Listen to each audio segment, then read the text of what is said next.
arrived here this morning and you're sitting this and you're hearing this and you're participating in this and everything that is being said and everything that is being done, everything that is a part of this, it's just absolutely glorious. And you're going to walk out of here today saying, my gosh, that was the best service that I've ever been to. And somebody else is going to walk out and say, I didn't get anything. Because it's coming from your perception, from your filter. If you really want to get into this service, then you've got to get into it. You've got to do the work. That's the truth. Each and every one of us needs to step up into the experience of life and determine how great, how magnificent I'm going to be today. Because that is the truth of who you are. Each and every one of you is a unique, individualized expression of the divine spirit, already whole, perfect, and complete, eternal, and immortal. What are you doing with that? Where are you going to go with that? How are you going to express that? Perhaps, like I do often, I just want to express it along the side of my pool. Enjoying the cool and the comfort of the day. Sometimes I like to take it someplace else, doing another activity. And it doesn't make any difference what anybody else is doing because it's mine. It is my experience. And when I get out of trying to be in somebody else's experience, when I get out of trying to direct somebody else's life, when I spend my time and energy focused on who I am, what I'm doing, then I bring it into a higher vibration. And as I bring it into a higher vibration, then I'm attracting more of that into my life and experience. Esther Hicks Abraham says there's only two things that we're doing in life. We're either attracting or repelling something. And you can't do both of them at the same time. You cannot be love and be angry. You're either love or you're angry. Now, you might change that quickly in a moment because we're spinning at this great, enormous speed, moving through the cosmos at, some incredible rate. And because we have divine will. We have choice. And in order to have choice, there has to be something more than one. Figure that one out when we talk about oneness and wholeness. We say there's only one life, but I'm at choice, so I can have another life. I'm at choice on how I'm going to live that life, how I'm going to respond to that life, how I'm going to react to that life. But there is only one life. And the opportunity, the potential in that life is to live with a capital T, to live in truth and be that magnificent of which you have inherited because you are a part of that divine spirit. It's already there within you. There's nothing you have to do. There's no place you have to go.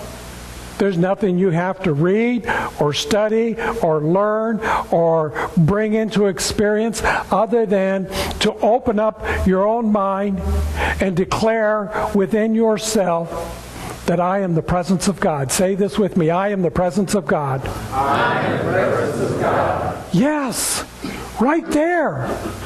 You already have it. You are already that divine spirit. Eternal, immortal. Focus on that and get away from thinking about what everybody else is doing or not doing or should be doing.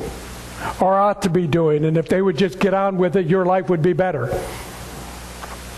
There's a great story by Leo Buscaglia. He was the professor of love at USC in those days of the 60s and the 70s. An incredible individual. And he had an opportunity, I think it was in Japan, he was traveling, and it was probably at a Zen monastery. And the master monk who was instructing him at the time had invited him to walk through the gardens with him. And you can imagine a Zen monastery, their gardens have to be the most incredible and the most beautiful in that whole Japanese form or Eastern form, wherever they were. And they're walking through the gardens, and I just picture this humble, gentle, loving little monk, kind of, really in the presence, thinking about every step that he's taking, looking at every grain, every pebble, every leaf. And Leo Buscaglia, who was quite a large Italian man, you know the Italians, he's walking through the gardens, and he's espousing the beauty and the grandeur of this garden. And isn't that wonderful? And look at this flower and see how great that is. And love the way that you've raked every path and every trail and how glorious this is. And all of a sudden this little monk reaches up and slaps him on the back of the head. Leo's quite struck. He's like, what was that all about?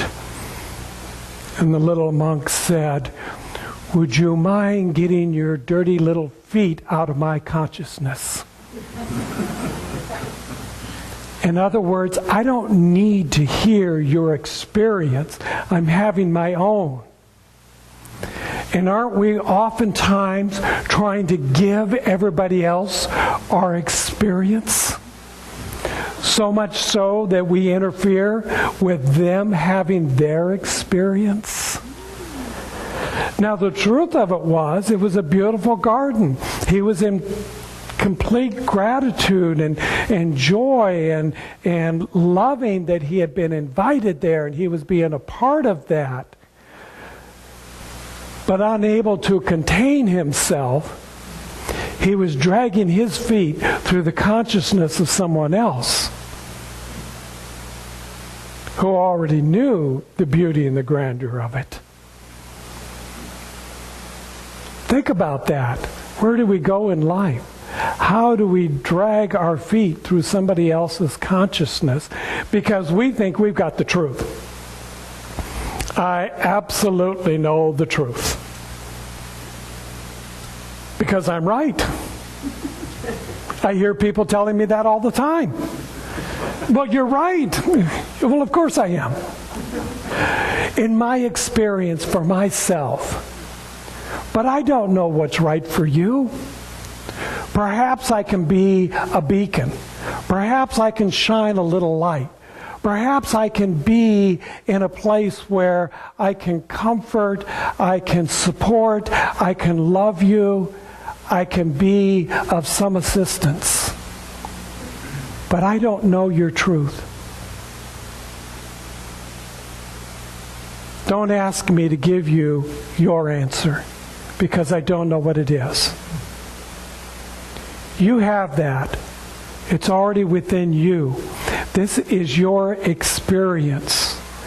Go within and find that place that reveals the true self, the capital T, true self of who you are.